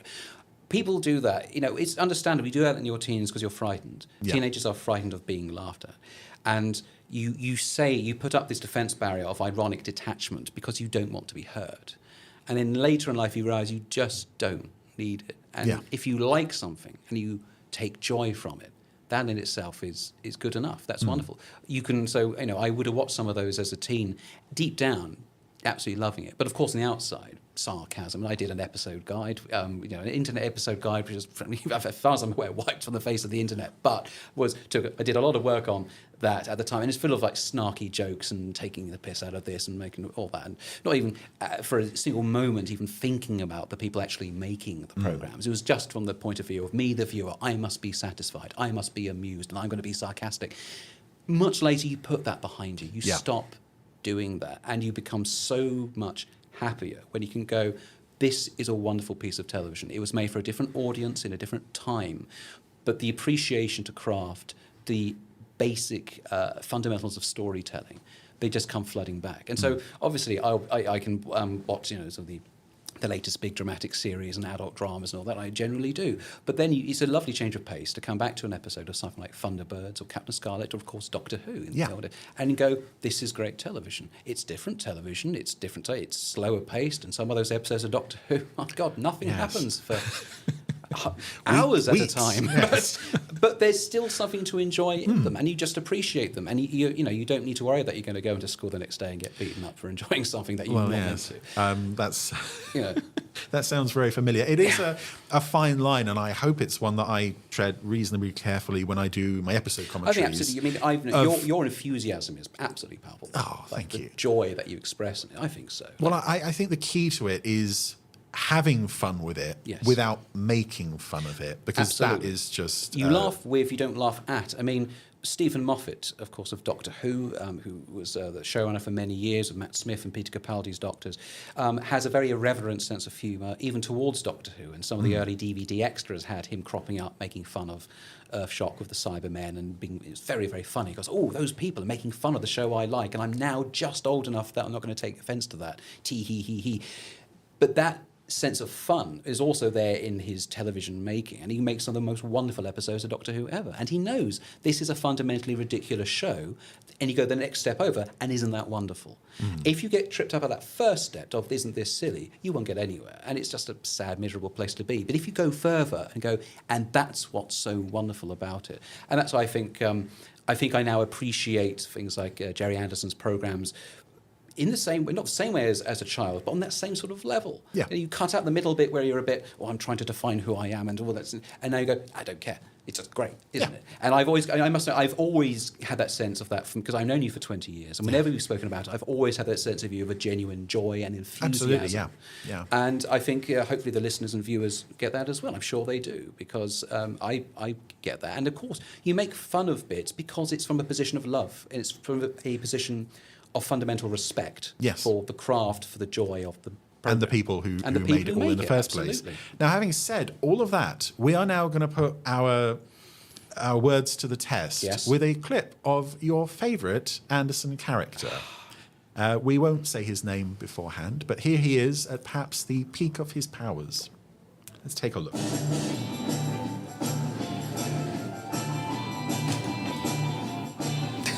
I love that. Hold it right there. Let me pass. I've got strict orders. No one's to go in there. I've got to stop the operation. I said no one. And that's final. Then I must see Colonel White. Magnus is a misron. Hold him. It's too late, Earthman. He's dead. You're wrong, Magnus. You've killed Captain Scarlet. Dr. Magnus, consider yourself under arrest. Look out! After him. This is a Goodness cloud-based sake. alert. Seal all exits from Deck C. Apprehend Dr. Magnus. This is a You're a trained captain. Captain Magenta there, getting knocked out by the door he was guarding. Captain Magenta. Now, Captain Magenta... Settle in, folks. This is going to take a while.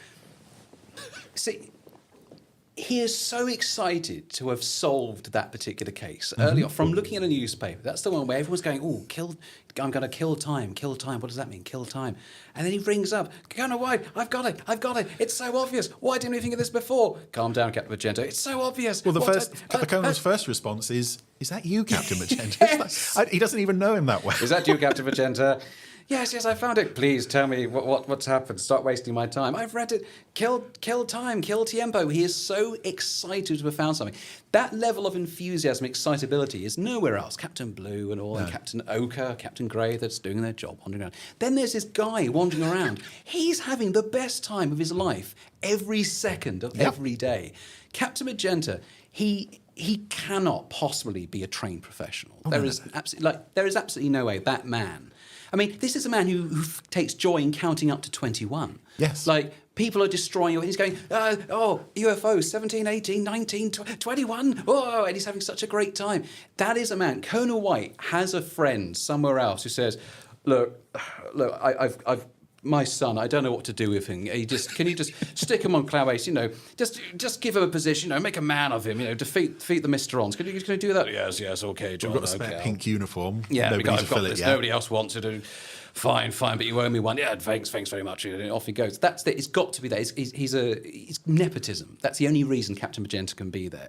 And yet, I mean, I've no idea what anyone else thinks about him. They seem to treat him with utter disdain.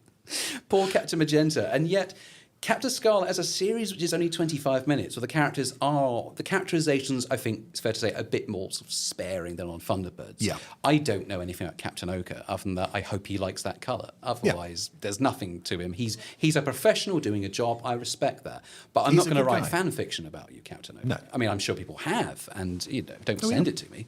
Please, I can't. But Captain Magenta do, because Captain Magenta there's that level of humour. I remember who wrote Operation Time, but clearly sat there and thought, wouldn't it be funny if one of these captains is just so excited at finally cracking it, when presumably everyone else has gone, oh, you'll never, you stay. The rest of us, we're on the SPVs, we're going around doing this and that. Stay home, stay in the crew squads. Here's a newspaper. Do a Sudoku. Go. Give yourself something to do. Well, there's a scene early on, isn't there, where Colonel White's issuing all the other captains' orders, right? You're off to Rio, you're off here, you're off there. Magenta's downstairs, he's just reading the paper. Nothing. He's got nothing to... All the angels are shot up. He's just there by himself. And the number of times we see him, he just, usually at roadblocks, out in the middle of nowhere, on a sort of English country lane, and go, oh, the villain will never go down there. Just put him there. And then they do, and he goes, and he shoots, misses, falls over, knocks himself unconscious. And they go, what are you doing here, Captain Magenta? It's incredible. And it's one of those things where you look at it and I don't think it was intentional. Yeah. But it's one of those things where once you've got the DVDs and such and you have the opportunity to look back, all of this evidence mounts up to this exceptionally incompetent, but nonetheless totally exuberant individual. And I think that's what, for me, makes it particularly funny, is that when there's a comedy moment in, say, Thunderbirds, everyone's in on that joke. Like, Gordon, go and repair that television. Oh, here I go again. Ha, ha, ha, ha, ha. And, Parker's done something funny. Ha, ha. We're all joking. And some of those work and some you go, you're over-egging it a bit. But fine, I understand. It seems to be a joke that only the writer and the voice actor are aware, are aware of. No one else making that program is aware that this man is a liability. This is a top secret base. Yes. They are the front line protecting us from total devastation from an alien race. He's manning the communications and doing this and that, and what's going on? What is Lieutenant Green is that? He's just a lieutenant, and he's got far more capability. He must be sat there going, what have you got do you know how much work I put in? I'm always sat here at my desk. I'm first thing in the office every morning. Colonel White's over there being angry and swirling around on his little spinny chair. I'm here, and I've got all this stuff coordinating the safety of the planet. And there's a captain over there who's trying to learn how to count. What's he doing here? You've given him a weapon.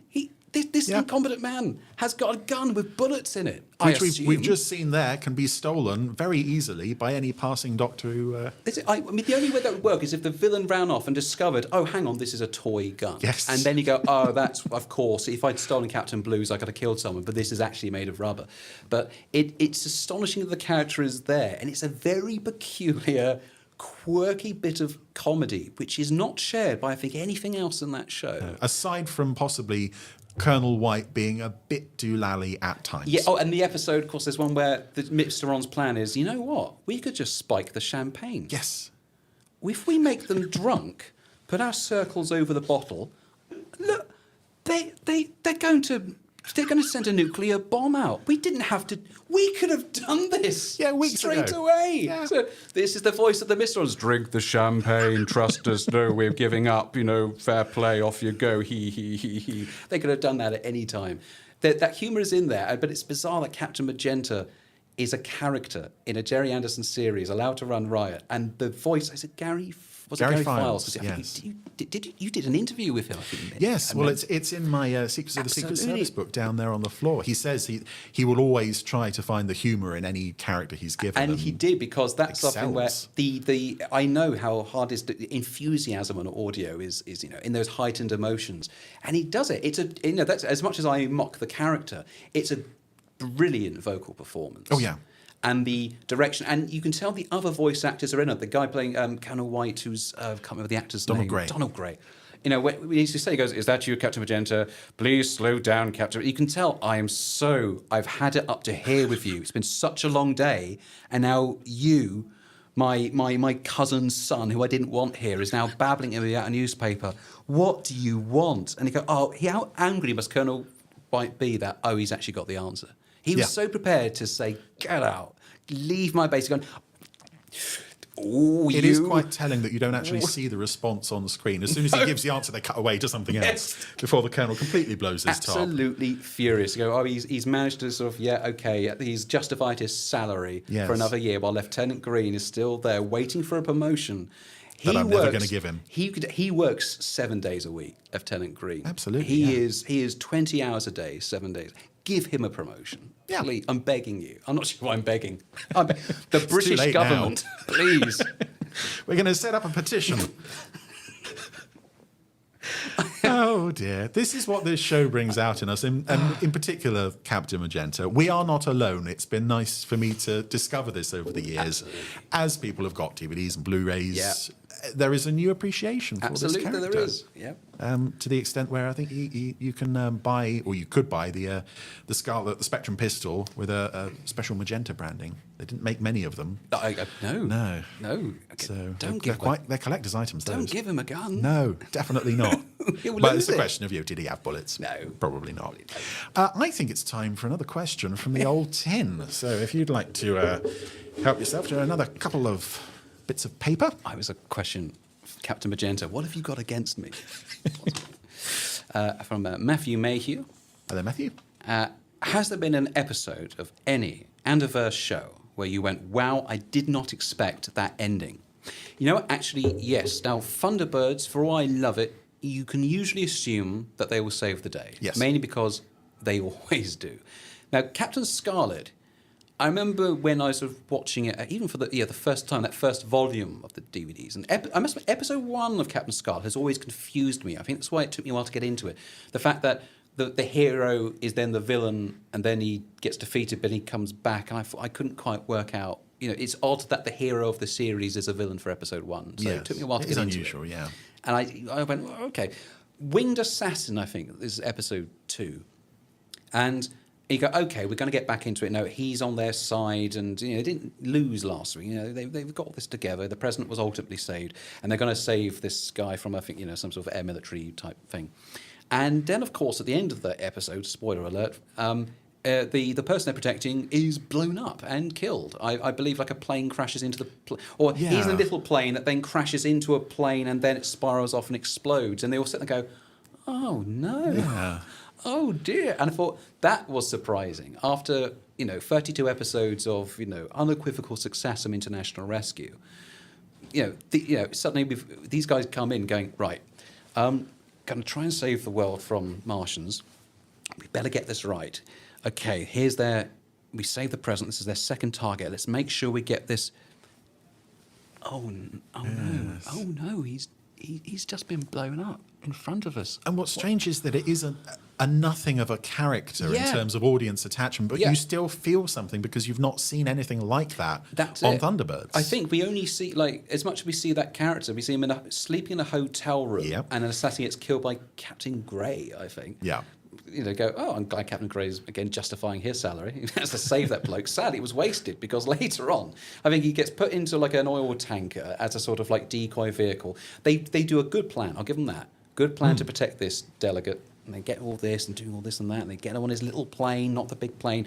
And then, of course, the Mysterons take over a massive plane, and then I think it tears away from the airport, and the tunnel that would let people on explodes, and that goes off, and there's all this going on. They shoot the wheels out, and the plane tips over, and they go, yeah, the day's saved. And the little plane goes... So it was all for nothing, all of that work. Absolutely. And that was the point I genuinely went, oh, okay, that is really interesting. And I think throughout Captain Scarlet and the Mysterons, there are only a few episodes where the Mysterons unequivocally win. But it is really interesting that episode 2 of the show they do. And then I think the next one's the Big Ben. Big Ben Strikes Again. That's it. And a few episodes where there is a win, but it's still by skin of the teeth. There is that danger to Captain Scarlet, which isn't quite there in Thunderbirds, which makes it a more prickly show, I think, and all that the not as much humour in there. But it's very interesting. That is a very interesting show. So that's why I keep thinking, if I did my own Captain Scarlet, I mean, Captain Magenta would be in it much more. Of course, yes. But I keep that level of danger where you don't know from week to week, are they actually going to win? And I think that's very brave for what is meant to be a children's programme, that level of darkness. Yeah. Yeah. Absolutely. One more question you've got there. It's like long one. Now, this is a deep cut. Oh, dear. Steve Bushell. Hi, Steve. I've read that you have a script where Detective Columbo winds up in ancient Rome and investigates the murder of the Emperor Domitian. I do. This sounds fantastic. When are we likely to see or hear it? Second addendum. Oh, just one more thing. like Columbo. Oh, just one more thing. Tell Richard not to keep his sandwiches in the Space 1999 lunchbox between guests. It makes the questions sticky. So that's advice to you, Richard, over there. The viewers have spoken. Make sure to not put your lunch sandwiches. I mean, there's a jam donut in there, but not sandwiches. Oh yeah, that's from last recording. But no, it's true. At university, when I was writing my stage plays very hurriedly for a cast of actors who frankly deserved better, I studied ancient history. That was my degree. I did ancient Roman history. In fact, one of my more recent projects is a comedy podcast series about ancient Rome. I'm going to plug that, may as well. Yep. Cry Havoc, Ask Questions Later, or just Cry Havoc, is a series about Julius Caesar's been killed, and now Mark Antony and Octavian Caesar are in charge of Rome and the Republic, but they have no idea how to run it, and it's falling apart, and it's a total mess. It's sort of like the thick of it set in Rome is sort of the general pitch that I did there. So I've always loved ancient Rome, and back at university, one of the projects which we had to do was drawing upon ancient texts and creating like a sort of an ancient-style biography or some sort of newspaper story about this. Do a newspaper story about an ancient Roman conspiracy. And I said, can I write a script? And they went, yeah, all right, not a long one. But I said, about 10 pages. I went, okay, yeah, sure. And I went, okay. And I think they expected me to write like a sort of news report as a script. This is just for coursework. It wasn't filmed or anything, just coursework. And I sent it back. And I decided I wanted to have Columbo in ancient Rome, just investigating a Roman emperor and assassination. And him going, how much did you pay for that toga? Oh, yeah, okay. All this, wandering around. And I had a great time writing it. And my supervisor gave me an A and said, to be fair, this does include all the information, and it is very funny. I'll send it off to the invigilator. I mean, you've taken your degree into your hands here, but fine, you do what you like. And it came back. The invigilator who'd done all the classes stuff said, yes, very good, very good. And come to this guy and said, this guy here, very, very good, very good. The student who did the Columbo script, I love Columbo. Tell him, absolutely brilliant. Double plus A on that script. Fantastic. So that Columbo in ancient Rome script probably saved him with my degree, because I did my dissertation, most of that, like the day before it was due. It wasn't that good. I scraped by on that Columbo script, and that saved me. That got me a first at Edinburgh in ancient history. So any students out there with coursework to hand in, add Columbo. Follow my example. Just do Columbo, send it in, hope for the best, do the rest of the work the night before it's due, preferably the morning of. What could possibly go wrong? We're coming to the end of our time with you now, sadly, but of course we have to touch on wooden overcoats before you go. As you've mentioned, this is a podcast set, featuring rival funeral homes. Absolutely. Where does this idea come from in the first place, and what are some of the influences? Absolutely, yes, because I think as my friends, Tom and Felix, who starred in the show as very uptight, sort of old-fashioned Rudyard fun, and this much more sort of charismatic and likeable funeral director called Eric Chapman. And the idea is that Rudyard runs a funeral house which is very much like a sort of Tim Burton-y style, very gloomy and spiders and dust. Whereas Eric Chapman is a very popular man who has this wonderful gleaming funeral parlour and becomes like the centre of the sort of socialising scene in Piffling Vale. Eric Chapman becomes the centre of the socialising scene, and everyone wants to have their funerals done by him because that's the really sort of cool thing to do. And part of this was that I wanted to do a series about jealousy, professional jealousy, because I would have been in my mid-20s when I started that series, and I spent a lot of my time staring at the ceiling thinking, why am I not getting the jobs that person's getting? Yeah. The answer to that was they're putting the work in, and you're sat here staring at the ceiling and wondering about it. That's why they're getting the work. But I didn't know that. I sit there going, oh, why? And I knew that this envy, the jealousy was self-destructive and not going anywhere. And then this idea of rival funeral homes and undertakers came up.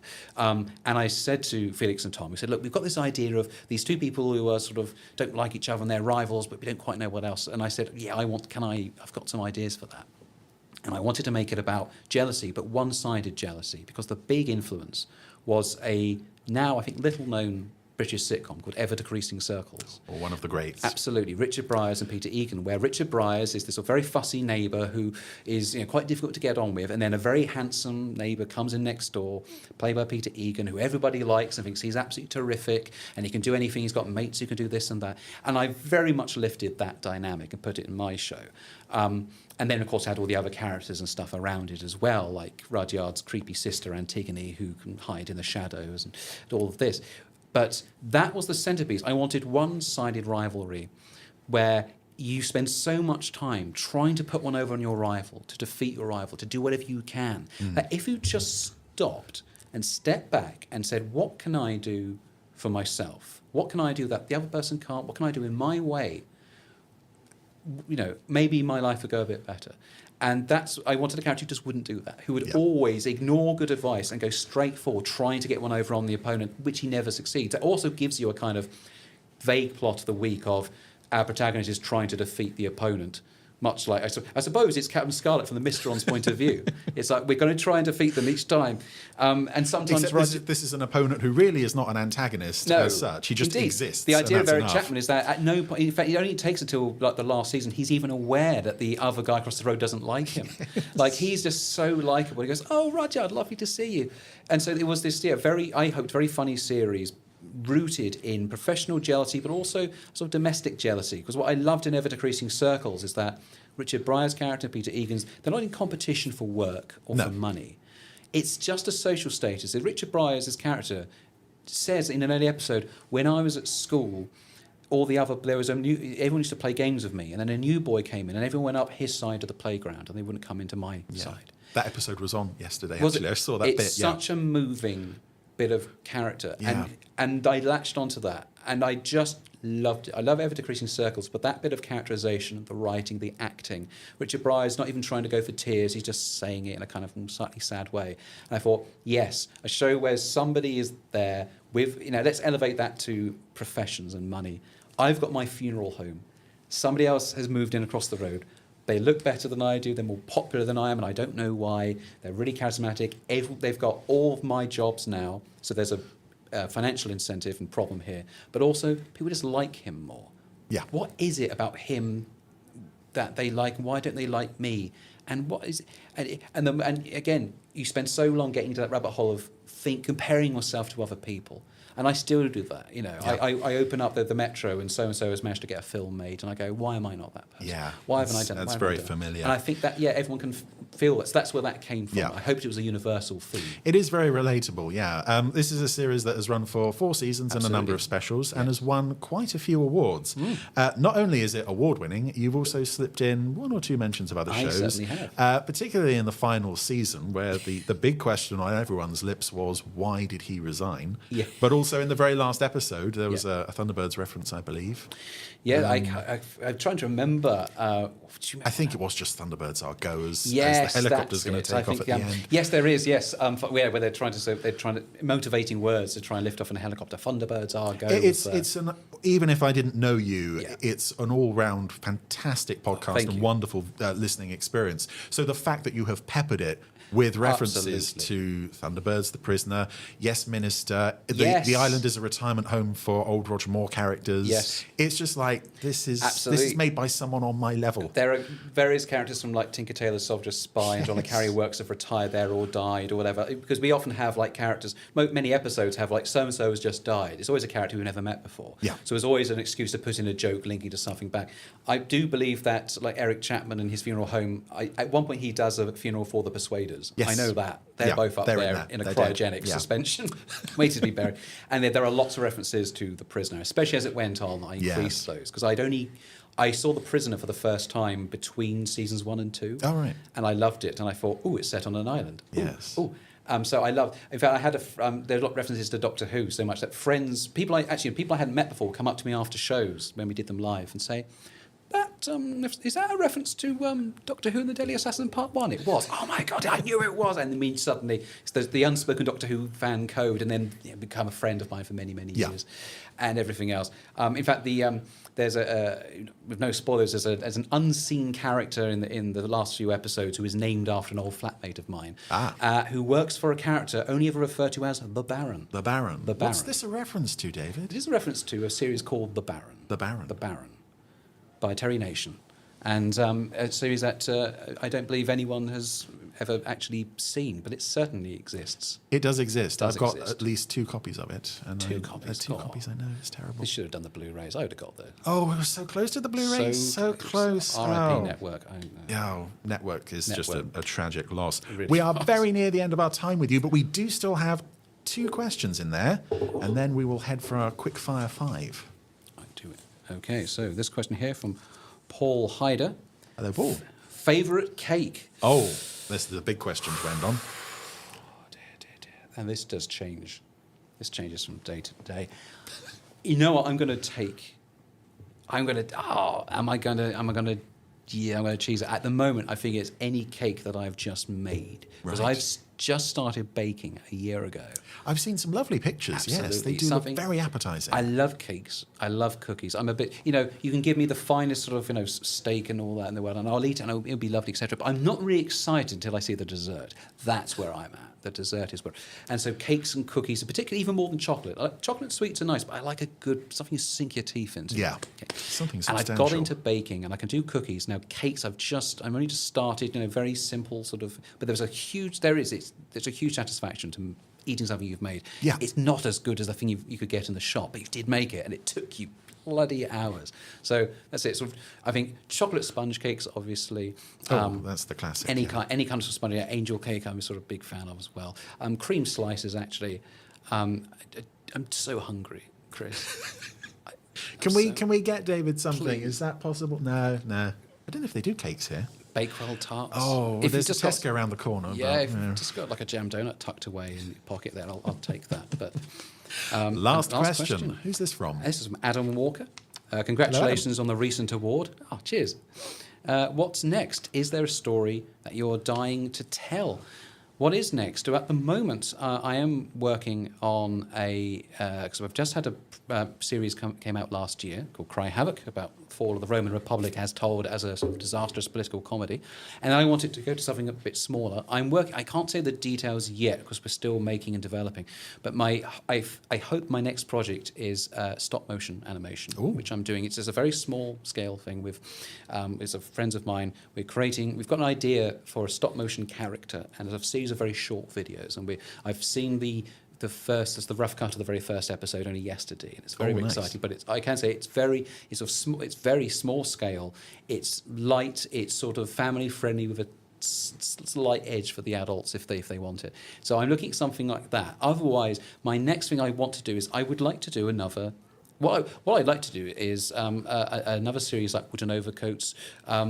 Perhaps even Wooden Overcoats on television. That's something, of course, we're very interested in. It would work, definitely, yeah. Ghost has just finished. They want another family-friendly show with a large cast on BBC television. Don't you? I'm right here. The rights are with us. Come on, Wooden Overcoats on television. Generally, I want to do more shows which are family-friendly, ensemble sitcoms, which either in studio or single camera, whichever.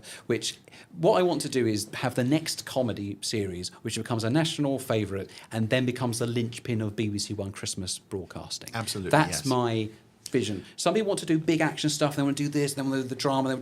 No, I want to be the show that you go, oh God, it's 5 o'clock Christmas Day. What's on? Oh, good. That's what I want. That's the emotion I want. That's sort of a weary acceptance. I'll take that.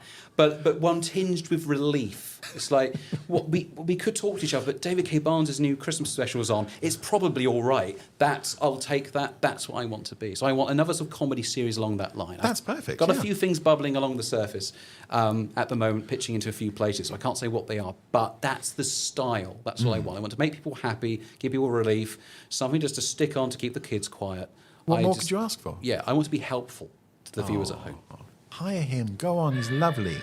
Oh, that noise that we just heard brings us to the end of our interview and to a little something that we call Quick Fire 5. There's 5 questions with either or answers. Yep. So, whose life story would you most like to dramatise? Spectrum's Colonel White or London Airport's Commander Norman?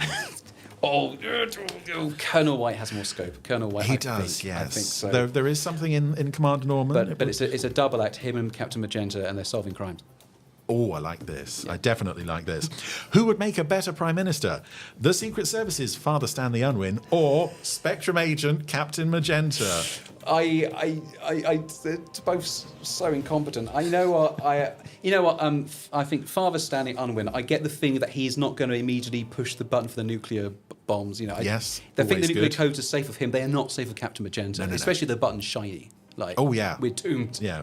Forget that. Who would make the finest cakes? Grandma Tracy or Lady Penelope's cook Lil? Oh yes, I remember Lil. I get the feeling that Grandma seems to actually care more about not smoking directly into the batter. Yes, so that does probably help. Grandma. Though I do recall putting accidentally. Isn't there an episode she accidentally puts homing beacons in her cake and everyone has to move around? That sounds dangerous. So you take your life into your own hands. With either of them. Grandma, it's very dangerous. I guess. Who would be the most efficient henchman for Captain Black? Yes Minister's Bernard Woolley or Wooden Overcoats Antigone Funn? Oh, I want to see both of those. I think we can stretch the point if you do want to see both. I think we can. Captain Black and Antigone Funn, and Bernard Woolley is the third person there in the back who occasionally leans in with a gag. That's the series. Okay, I'll have that. Perfect. Okay. I want that. Finally, you've been asked to join the ranks of Spectrum, whether you like it or not. And you can pick your colour from the Dulux colour paint range. So are you Captain Sapphire Splendour or Lieutenant Butter Biscuit? As tempted I am by my taste buds igniting at the last one, it's Sapphire Splendour. My Sapphire God, I've never known I wanted an identity more than right now. It's a great name for a series as well, Captain isn't it? Sapphire Splendour. Yeah. Fantastic stuff. And on that note of Splendour, that brings us to the end of this week's interview with David K. Barnes. David, it has been an absolute personal pleasure for me. And lovely to see you again. Yes, and you. I hope to see you again in 20 years. Yes, we must do this again when we're doing the 5 p.m. on Christmas Day podcast. Of course. God, it was so nice. Thank you very much. Thank you very much for coming. Ladies and gentlemen, David K. Barnes.